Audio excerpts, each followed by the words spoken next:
Hello there, welcome to California Car Geeks. I'm Joe. Today we're standing here with Steve, and we're going to be taking a look at this beautiful vintage race car that he's got here.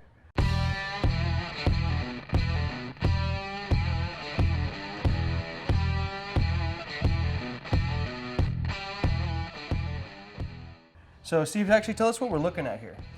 This is a 1965 Lotus Formula B. What made you decide to go with a car like this? I mean, we're here in sunny Southern California. You have lots of options to fulfill that need for speed. Drag racing, circle tracks, road courses. Why'd you decide to go with a vintage race car? Well, back in the 70s, 1976, I also raced Sports Car Club of America, SCCA. Okay. And I was running a Lotus 69 back at that time. Now, I'm assuming when you want to buy something like this, you don't just log on to Craigslist and sort through the ads for, vintage race cars. So how'd you find this car? Actually, this car was recommended to us by a friend of my best friend, Erwin Tesler. And he said that he knows a gentleman who has this car and it's been sitting in his garage for quite a long time.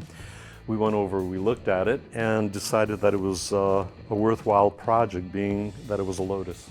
Very limited production. And like you said, it was a project, so I see some modern upgrades on here and stuff like that. So what kind of upgrades did you do to the car once you got it? We've installed a modern rotating assembly and valve train, with the exception of the camshaft. Okay, Steve, so with those kind of engines upgrades in here, what kind of horsepower and torque are you looking at with this thing? Well, the original dyno sheet that I got with the car, it had a Shankel engine, which was putting out at that time 146 horsepower. And after the upgrades? After the upgrades, we dynoed it at 187 horsepower with a torque about 190. Wow, that's a big pickup from before. Extremely. So besides the engine upgrades, what other kind of upgrades have you done to the car? Well, as far as the suspension goes, we went with AVO coilover shocks. What kind of safety upgrades do you have to do to a car like this to get it back on the track? Well, we've installed the latest fuel cell. We went with safety cell and the 5-gallon bladder. Oh, okay. So did this originally have a bladder, or? No, actually it had a metal tank. Oh, okay. So you actually upgraded to a more safe fuel cell. Correct. It was an aluminum metal tank. And we've put in an upgraded fire suppression system and brand new modern wide 5-point seat belts. So, I'm sure this was a bit of a longer project. How did it feel when it was finally finished, when the car was just done and ready to go to the track? The car sat there for so many years in disrepair, and then after my mechanic got everything rebuilt, I was really looking forward to the experience of driving the car again, having been approximately 40 years since the last time I drove. So after taking such a long time for this car to get finished, how was it to actually finally drive the thing? Like, what does it feel like? What's it sound like? It was a surreal experience to be back in the car again, and this is a very fine, quick car. It's a large go-kart that gets out of its way real quickly. It's very light, and it's meant to be driven. And even though it's a vintage race car, it still is very quick.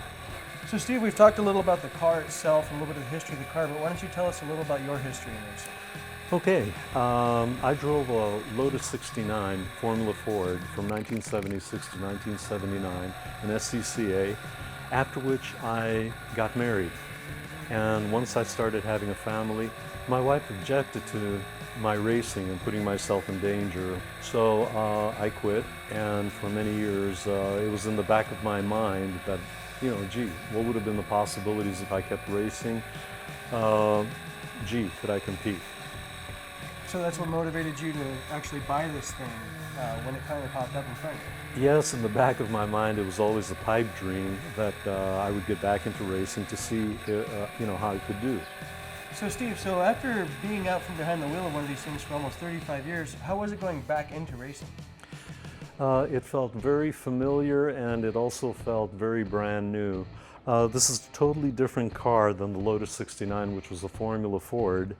And the biggest difference is that there are front wings and there's the wing in the back, and the tires are much wider. It's something to get used to, and it felt wonderful. exhilarating. That's great. Well, Steve, it's a beautiful car. I loved finding out a little bit of the history about it, so I'd like to thank you for My giving pleasure. us the time here to come check it out. Thank you, Joe. I hope you guys enjoyed watching a little bit about this beautiful car right here. If you'd like to see more, go ahead and please subscribe down below. If you have any questions, go ahead and please leave them in the comments section, and we'll be sure to get back to you as quick as we can. Again, my name is Joe. We got Paul back there behind the camera working that thing for you. Just like to say thanks for watching and have a great day.